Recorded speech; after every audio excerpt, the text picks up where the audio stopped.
In Australia, over 40,000 men and women are currently behind bars. They've shattered countless lives, destroyed families. Some have been responsible for unspeakable violence.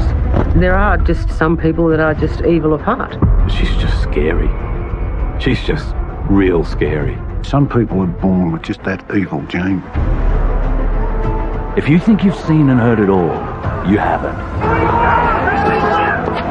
The truth of life behind bars in some of Australia's highest security prisons, told by the people who know.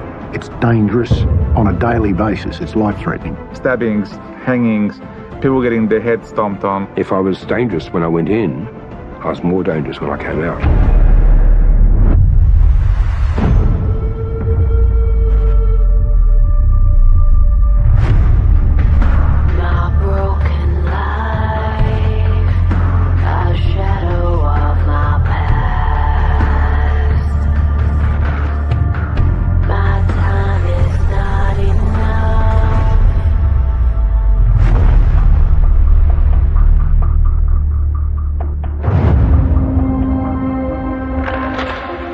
In this episode, the man behind the Central Coast massacre. He just went berserk. There's a maybe four-wheel drive with a pump-action shotgun. Murdering 6 unsuspecting people. He shot his son in the back of the head. What's the report of another shooting there? And this was done with a sawn-off shotgun. You don't just wake up one morning and say, I'm going to destroy 6 people. What made him do that? Plus, one of the most despicable killers this country has ever seen. He murdered a young mum and her 2-year-old daughter, but what he does next is depraved. He's a predator who takes genuine joy out of the pain he causes. He's a sick, evil man. And he almost got away with it. March 29, 2013. It was Good Friday, and on the New South Wales Central Coast, a 26-year-old former security guard was enjoying a barbecue at home with friends. Until an argument with his girlfriend caused a quick-tempered man to snap. Corey Breen decided today was the day to wipe out his entire family, succeeding in stabbing his father and his father's partner to death. I remember seeing the video of this blood-soaked man, obviously highly agitated, and he's quite upfront about what he's done and what he intended to do. The blade would have been up this way, so I was with the pointy end like that way. For his savage crimes, he received a total sentence of 42 years and was brought here to Lithgow Correctional Centre. But even his own mother says it's not long enough. She should know Breen wanted to kill her too. I don't know how to feel now. It's just a horrendous day. Breen's neighbours are now 350 of some of Australia's worst murderers, rapists and gangsters.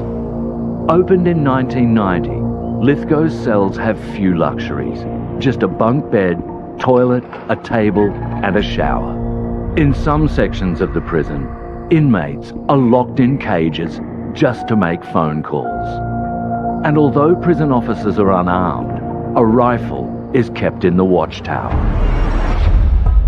Corey Breen was quite an extraordinary human being for all the wrong reasons.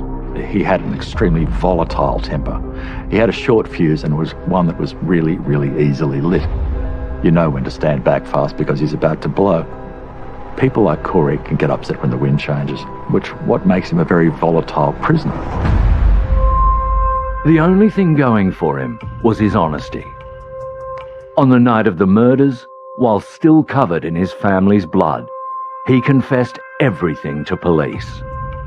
You're not obliged to say or do anything unless you wish. Anything you say or do will be recorded electronically on DVD as the interview takes place and may be used as evidence. Do you understand that? Yeah, man, all good. While Corey immediately admitted his offence, he's absolutely apparently devastated by what he did. But doesn't mean Corey Breen will walk out the door of prison a changed man. He may admit it all, but is that short fuse still there? According to Corey, it all started with his dad, who loved drinking and gambling more than his children. Corey was no fan, to say the least. I take it from the way you describe it, you've got a hatred for, your father, Paul Breen. Absolute pure hatred. What's that stem from, mate? Mate, that stems from him beating the shit out of me when I was a kid. Corey Breen's story was that he'd had a very bad childhood, and this made me what I am today. And this is why I want to kill my entire family. They ruined my life. They're going to die for what they did to me. But the family say no, it wasn't the case. His allegations of abuse was rubbish. He actually had a normal, pretty much conventional, easygoing childhood. It's just that Corey got involved in drugs and problems pretty early on in life, and that's what shaped the man he became rather than an allegedly abusive childhood. Corey was his own creation. By the mid-90s, Breen's parents broke up, and his dad fell for Felicia Crawford. Together, they had a son and were raising her daughter.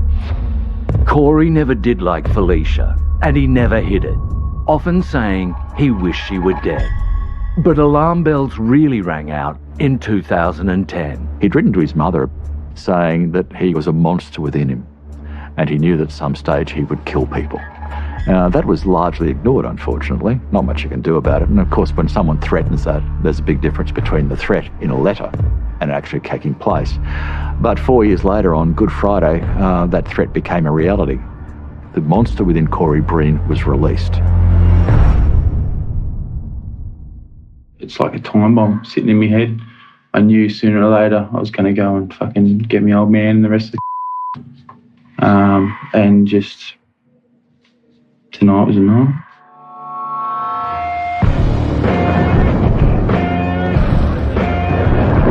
There's a barbecue at Corey's place. He's living with his partner. A lot of alcohol, presumably some drugs drifting on at some point that he was ingesting anyway. He has a domestic dispute, doesn't amount to terribly much, but he decides to go on a homicidal rampage. Corey Breen stormed out of the house, but not before grabbing a 19-centimetre hunting knife. He had murder on his mind. Corey has decided to go and start killing people, in particular his father and stepmother and the rest of his family. He planned on pretty much wiping out the entire Breen clan. But first, he needs transport. He steals a push bike and is riding through the Central Coast with a carving knife on a push bike. Then he finally steals a car, a Commodore. At 7:20 p.m, Breen heads to the home of the first people on his hit list.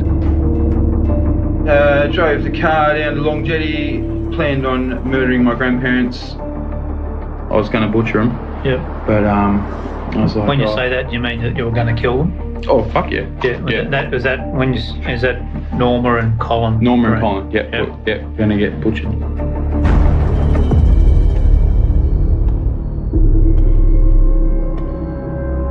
So if you're quiet, you can walk up the side of the house, come around to the back of the house. Yeah. Saw my grandpa sitting there, grandma sitting there. I have my knife in my hand, ready to roll.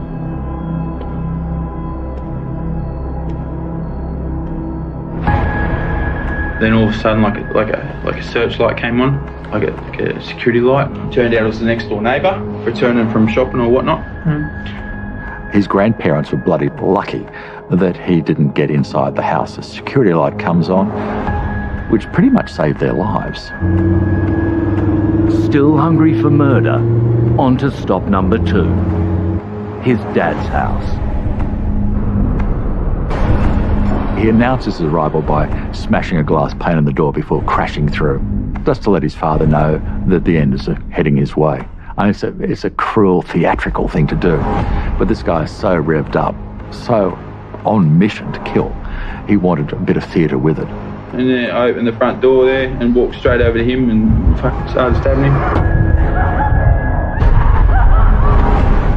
He's like, Corey, don't do it. I'm sorry, I'm so sorry that I did all that shit. And stabbed him to death. Killing his father was never going to be enough. Coming up next, Corey Breen zeroes in on his next victim.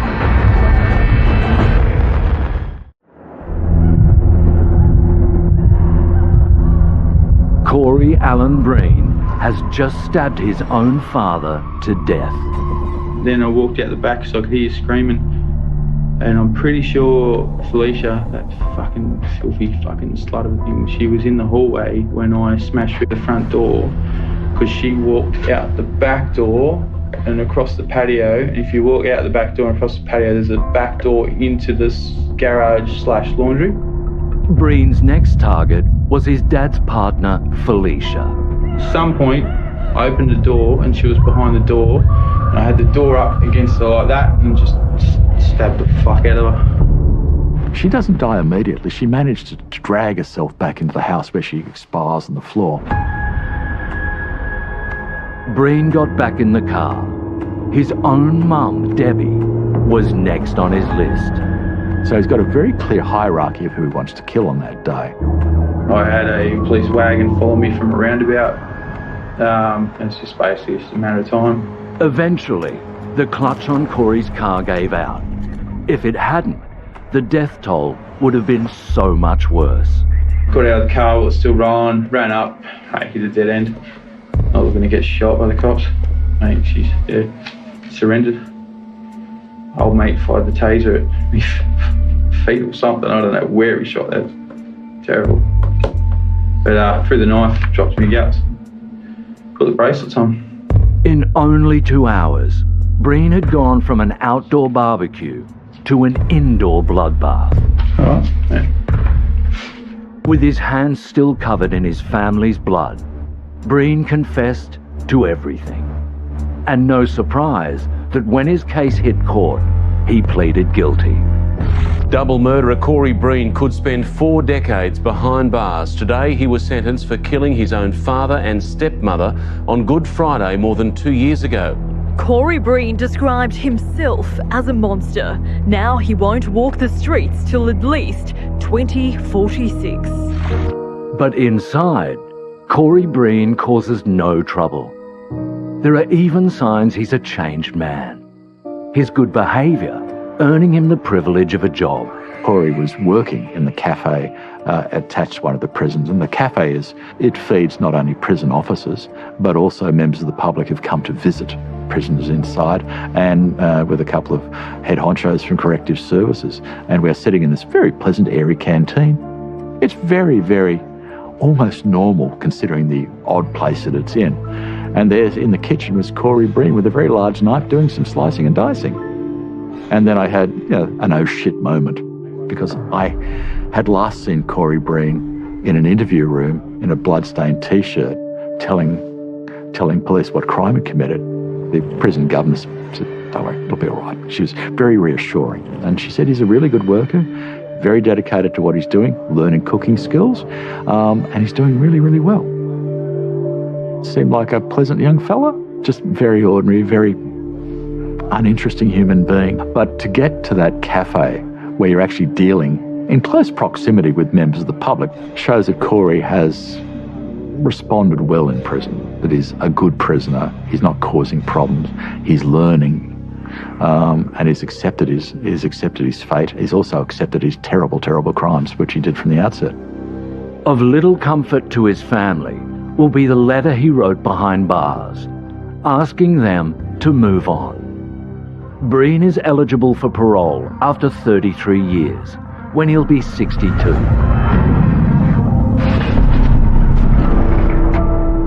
Being in prison isn't all bad. While prisoners serve their time inside, at least they're served 3 meals a day. The trouble is, prison food leaves a lot to be desired. I first went to prison in 1988. When I first went to prison food was great. In the late 90s, they changed the whole system and went to what's called cook-chill meals. They're frozen, they're delivered to the prisons, they're heated up through ovens and microwaves and then given to the prisoners. I think a lot of the inmates throw their meals out. They just don't like it. The meals that are being provided, I would not feed to my dog. Prison food is horrendous. You would literally open it and it would smell like a dog did a poo. And I'm like, and this is what they feed them. I go past garbage bins, right? And there's a smell in a garbage bin that reminds me of the jail food because it stinks. It actually stinks. I couldn't picture eating it even if I was dying. It's just one of the worst things I've ever seen given to anybody. The flies won't even land on it because there's nothing in it. The prisoners have been known to spit in meals, to ejaculate in meals, to put faeces in meals. And I think that's why I constantly had an upset stomach. Ugh, you give me flashbacks thinking about the food. A lot of people now buy food on the buy-up.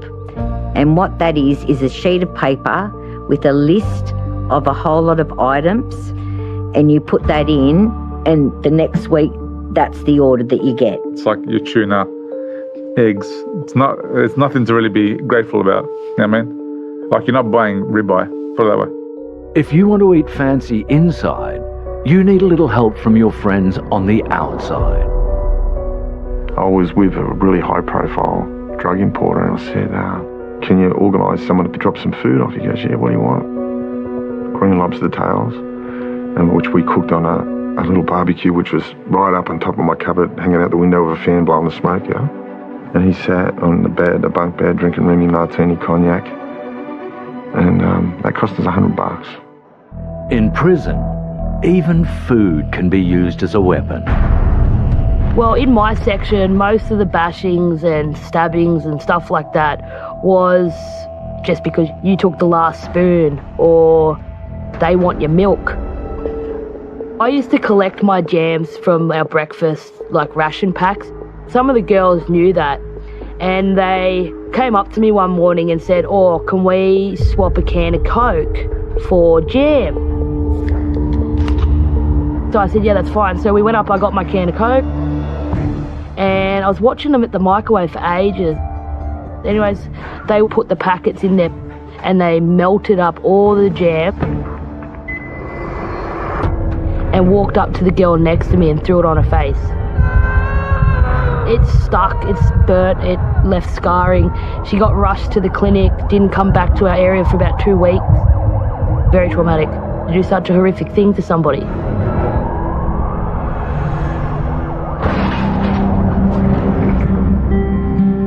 Regional New South Wales is full of charming country towns with character, history and heritage. But in the case of Goulburn, it has one landmark that makes it stand out from the crowd.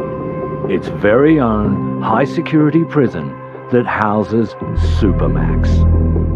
Behind these concrete walls, steel bars and electric fences, the Goulburn Supermax has contained some of the most depraved and dangerous prisoners ever to set foot on Australian soil.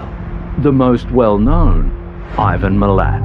It turns out this next prisoner and Milat have plenty in common. Coming up next, the prisoner who is pure evil, as the Belanglo State Forest reveals more of its dark secrets. Was this another victim? Now, police thought it could be. How has that gone undiscovered for years? It beggars belief.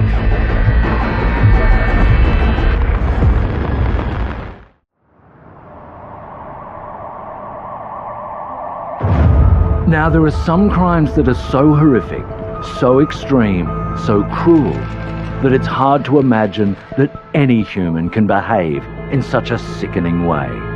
Well, unfortunately, this man, Daniel Holden, managed to do just that.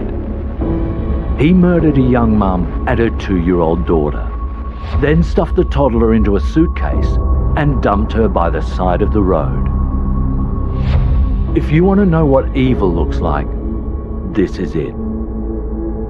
Daniel Holden is as sick and cowardly and twisted an individual as you would get. He's a predator who takes genuine joy out of the pain he causes. The violence is gratuitous. It serves no purpose other than for his own gratification. He is a sick, evil man. In 2018, Daniel Holden was given 2 life sentences for murdering Carly Pearce Stevenson and her daughter, Candice. For a man with a history of crimes across 3 states of Australia, Holden's home is now Goulburn Prison in New South Wales. On the 29th of August 2010, a couple of dirt bike riders discovered human remains in the infamous Belanglo State Forest in New South Wales. Infamous because it's where serial killer Ivan Milat savagely murdered 7 backpackers. Was this another victim? Police thought it could be. Media thought it could be. It was a reasonable stretch to make at the time, so it generated a lot of interest.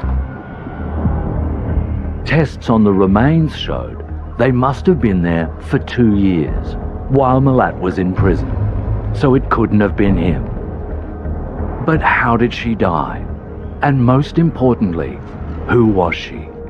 She became known to the police and the public, reported by us, as Angel, simply because of an angelic motif that was on the remains of her t-shirt that was discovered in Belanglo. Despite public appeals by police, Angel was unidentified for a further 5 years. But all that changed in 2015. Heartbreaking images released and a young life cut too short. The items of clothing were found inside this grey Lanza suitcase. A party dress, a ballet slipper and pyjama pants. On a desert highway, 1,100 kilometres from Belanglo, a passing motorist spotted a tattered suitcase dumped by the side of the road. The case's contents almost defy belief. Police believe the skeletal remains found alongside a South Australian highway are female. The victim is most likely a little girl, 2 to 4 years of age, who would be about this size. They say it's likely she had fair hair and could have died up to 8 years ago. Launching national campaigns.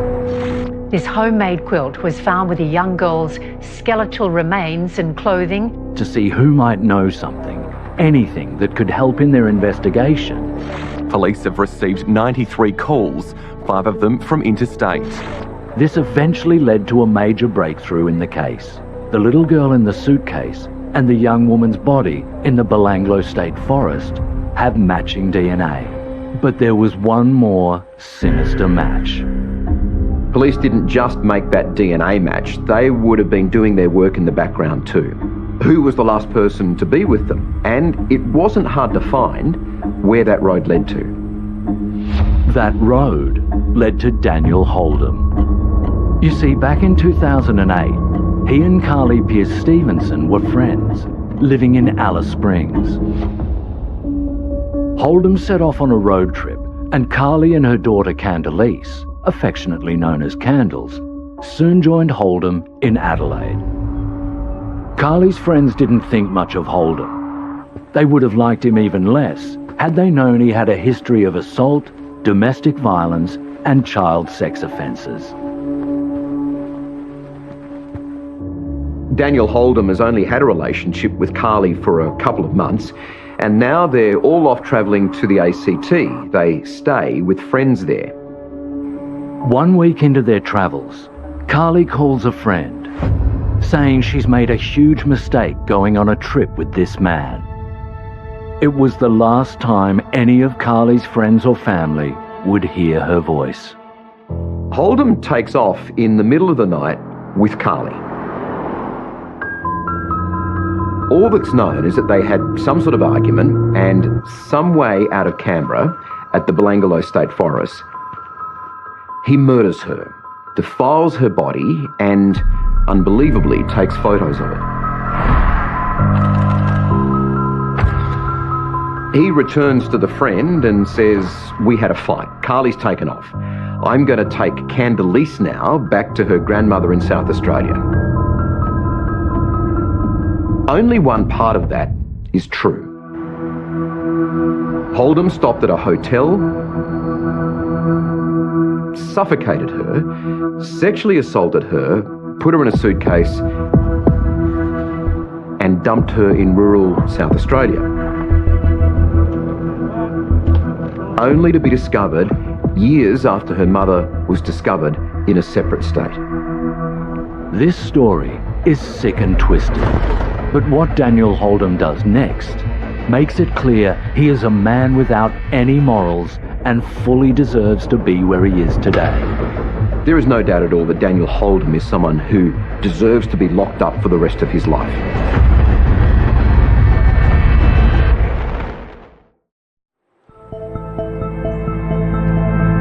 The year is 2008, and Daniel Holdom has just murdered Carly Pearce Stevenson and her 2-year-old daughter, Candace.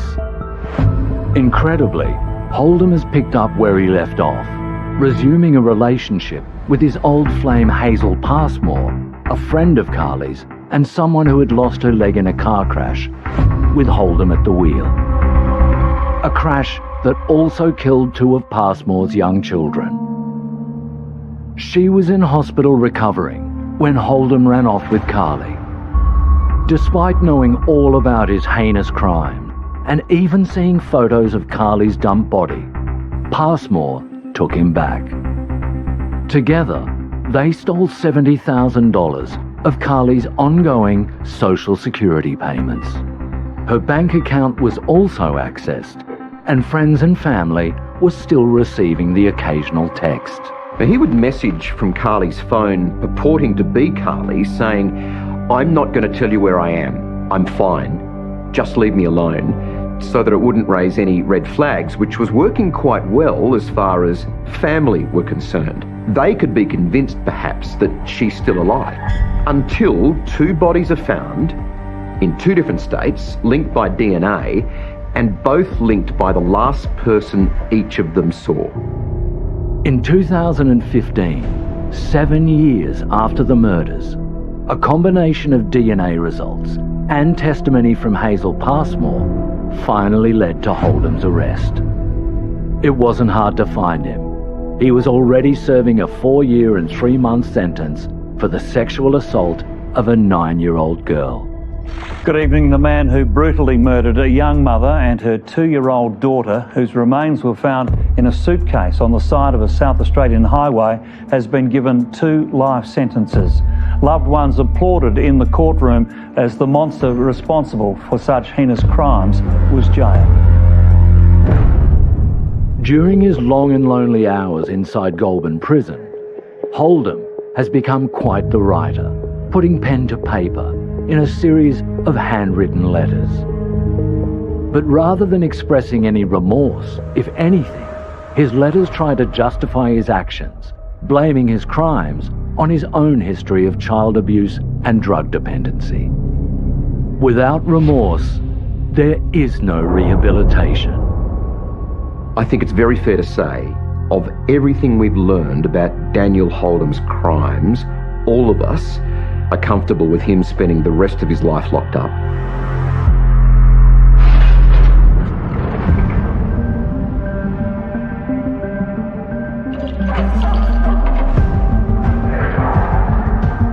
Just because these criminals are locked up, don't expect them to play by the rules. Contraband and prison go hand in hand. Contraband is anything in the prison that is on the banned list. So the drugs, the cigarettes, lighters, pills. That gets brought in lots of different ways. It's nothing on a day to see tennis balls flying over. In those tennis balls you can have cocaine, heroin, hash, anything that you can imagine. Drones come into correctional centres with drugs on them. A lot of money can be made in a correctional centre if you can get those drugs in. So the way that I did it, my experience with bringing in contraband was we go out to visit and I would sit down across the table from the visitor. The visitor would get it into my hand, whatever it is. The other hand, I would pull open my underwear, drop it down the front of my overalls, and it would go straight into my underwear. Then, after the visit had finished, I would put it away, which means you are secreting it in your vagina. And that's what I would do. And so I did that many, many times when I was young and just became really good at it. With men, there's no way you're putting a iPhone up your ass. I don't care. The women's prison, that they hide stuff inside themselves. And that's why I used to hear the female officers, they would always ask the girls, like, what's in your safety box? On the loading dock, officers stumble upon something big, hidden in boxes of what appears to be A4 paper, bags and bags of drugs. Most of the contraband's coming in from not the visitors. It's coming in from the prison officers or other people who are working in the system. At times over 15, 16 years, there's been a few staff that I've worked with that have been dismissed because of bringing items in. I know that some people have been caught for drugs and are no longer in the job. They either help bring it in or they go to this room security, they take the laundry, and when they bring the laundry back, magically, we got mobile phones and drugs. It's magic. Look, it's lucrative for them. They're on X amount of money, and it's not hard to work out who's got the best car in the car park and who's got the investment property, and it's not hard to work out who was doing it. What seems like it's nothing on the outside has different sort of intrinsic value on the inside. So if I bring in something that has value on the outside, it has 10,000 times the value on the inside. Look at a phone, right? Say a $50 phone that you'd buy from Woolworths or something like that. It's cost them $50. They can sell that for $1,000 to an inmate. I mean, I personally got offered in the second year by, I won't say the motorcycle gang's name, but like I got offered $5,000 a week to bring in drugs. That's a lot of money a week. Back then, $5,000 now a week's a lot of money. Obviously I said no, but how much is your honour worth? True. What are you worth? Coming up on Australia's most dangerous prisoners, a gunman who went on a shopping spree. Further information from Terrible One is that the offender may be in a four-wheel drive with a pump-action shotgun. The ones that hit me the hardest was his son. He shot his son in the back of the head. And this was done with a sawn-off shotgun. So you can imagine what that would have looked like. Head would have come clean off.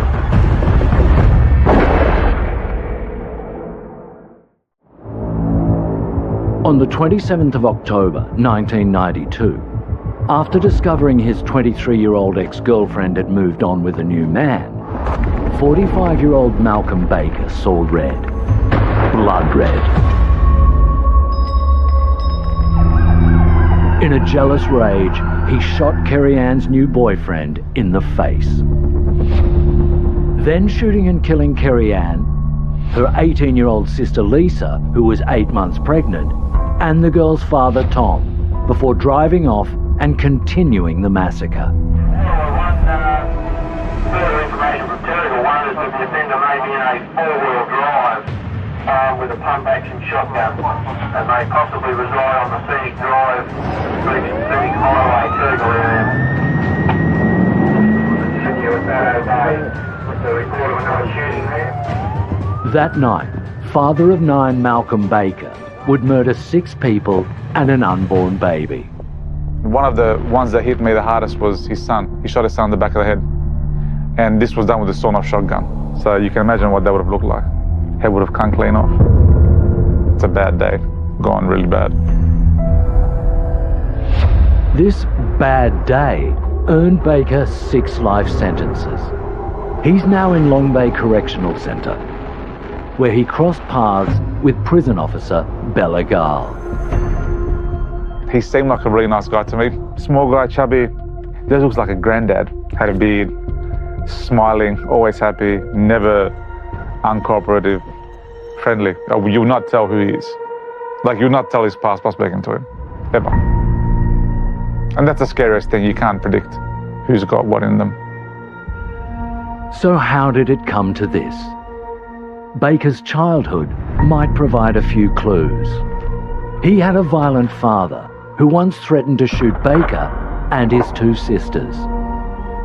But after leaving home at 17, apart from some petty theft, there were no signs of what was to come. Malcolm Baker himself was actually a very stable man and has always been a stable man. Generous man and one who was respected in the area. And so always been a gentle person, except for 50 minutes. 5 weeks earlier, Kerry-Ann Gannon had called time on their 5-year relationship. After copping a black eye, she'd taken out a restraining order against her ex, a man 22 years her senior. Police became involved, confiscating 5 of Baker's guns. The trouble was, he'd hidden the 6th, and tragically, it was this shotgun that did all the damage. He took it to this Terrigal house, killing the 3 members of the Gannon family and wounding Chris Gall, Kerry-Ann's new boyfriend. Baker's next victim was his own son. He suspected him of having an affair with Kerry-Ann. After shooting 4 people at Terrigal, Baker drives to the quiet nearby suburb of Batteau Bay. After murdering his 27-year-old son David, Baker got back behind the wheel. Scores of police converged on the Central Coast in a massive manhunt as the shooter was driving for 30 minutes to the North Wyong home of this man, Ross Smith. A car, another ute, a diesel ute. What car? Those ones there. And this is Malcolm Baker, the two trying to work out a business dispute some months earlier. They did not resolve their issues. They were next called to a farmhouse on the Pacific Highway north of Wyong. Inside, officers found the body of 35-year-old Ross Smith. His de facto wife, Leslie Reed, lay next to him, mortally wounded by a shotgun blast. After murdering family, former friends and strangers, Baker called into a mate's house who persuaded him to give himself up, confessing all to police in the hours that followed. Are you the person responsible for those persons' death? Yes. I just seen the red. Obviously I've gone round there and done things I shouldn't have, but it's happened, so. In your own words, explain what you mean by done things. Shot people. The man felt disgraced, and he felt that he disgraced himself as a human being. How many times did you shoot your son? I don't know. You don't remember? He reconciled himself to the fact that he'd done something really appalling, accepted responsibility for it, and pleaded guilty, and he received 6 life sentences. Is there anything else you'd like to say in relation to these matters, Mr. Baker? Can you say? Cockhead! Fucking idiot! No, they hang you! Malcolm Baker has spent 3 decades in prison. 3 decades of life that his 6 victims were robbed of. But some people believe there's an argument for Baker's release. Coming up on Australia's most dangerous prisoners, the other side of a mass murderer. He wasn't a coach. He was sitting at the back of it, and he was a grey-haired man sitting by himself. So, how you going? And he said, "G'day, my name's Malcolm Baker," and had a smile on his face.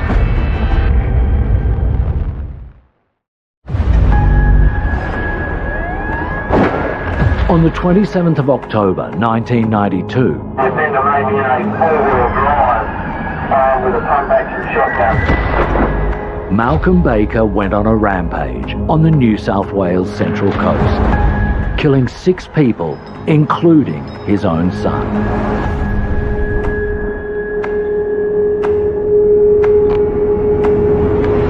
Are you the person responsible for those persons' death?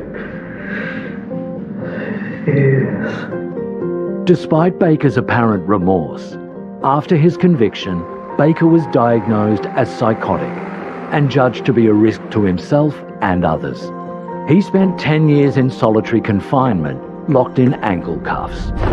It was here that Brett Collins, working for the prison support group Justice Action, met Baker for the first time. He wasn't a coach. He was sitting at the back of it, and he was a grey-haired man sitting by himself. So, how you going? And he said, "G'day, my name's Malcolm Baker," and had a smile on his face, and he's a languid approach. And so we shook hands through there, and from that time onwards, he actually he reached out to us. It was quite clear that the health interests of Malcolm were not at the forefront of the way he was being treated. He never tried to escape. He never tried to hurt anyone, Charlie. But let's not forget why he was there. Malcolm Baker staged a massacre. 5 days before the murders, he confided to his daughter, "I'm going to shoot them, kill them all." Although he did kill 6 people, inside prison he's entitled to be treated with respect and not to be destroyed. So we made a defence of Malcolm as a matter of principle until eventually we won. And we finally had the diagnosis that he was psychotic actually overturned. We established the entitlement of this man to be unmedicated, to go and get a job, and we then negotiated with corrective services to ensure that he had at least a more normal life inside prison. Now 75 years old, Malcolm Baker recently suffered a stroke and can barely speak. After 30 years behind bars, Brett Collins believes Baker's prison time should be up. Malcolm Baker is not a dangerous man. He's been immensely damaged by the imprisonment process. So he can come out, he would never cause any safety issue in the community. There's not even a question about that. But that's just one man's opinion. Others who have spent time with the mass murderer hold different views. In my opinion, Malcolm Baker should be kept in there, because if you're capable of snapping once, 75 years old, you're more than capable of doing it again. Because you're out in the real world, there is no support system for those guys. His family will turn on him, society has turned on him. He's lost so many years, he's going to come back out, and the first sign of trouble, he's going to resort to what he's done best. If you can kill your own blood, you can kill anyone. I would never let you out now.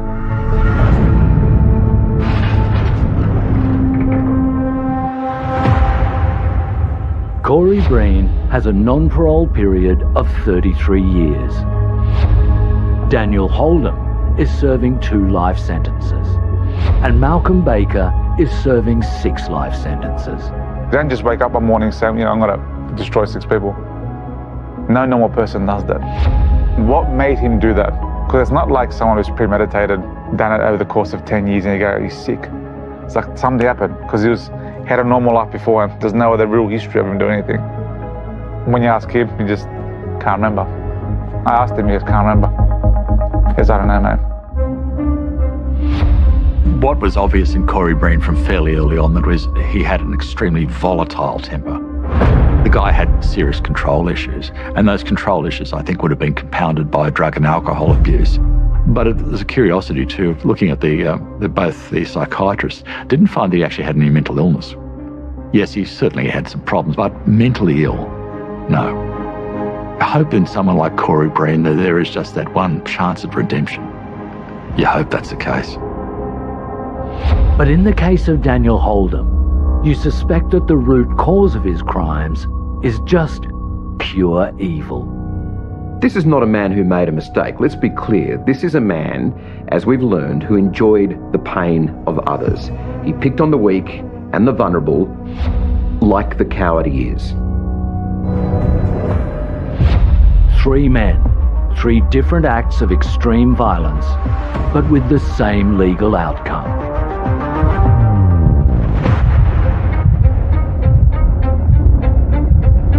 Justice has been served.